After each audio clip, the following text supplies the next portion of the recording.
Hi කොහොමද ඔයාලට අපි අද හදමු chili paste එකක්. හදනකොට මම කියන්නම් කොච්චර ප්‍රමාණයක්ද කියලා. මේව තමයි අපිට ඕන වෙන්නේ. තෙල් මිලිලීටර් 200ක් හොඳට රත් වෙනකොට හොඳට පිරිසිදු කරගත්තු කූනිස්සු ග්‍රෑම් 50ක් අපි දාගන්නවා.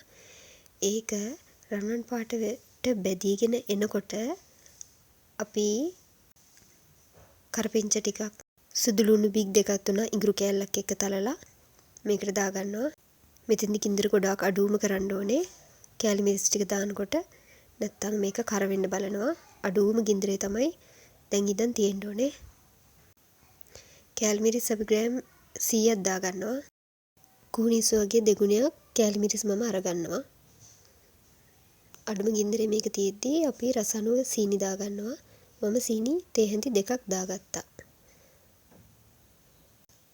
රසණුව ලුණු රසණුව තක්කාලි සෝස් දාගන්නවා. තව සීනි ටිකකුයි සෝස් ටිකකුයි මම දාගත්තා. මගේ රසණුව ඔය තියෙන්නේ අපි හදාගත්තු chili paste එක.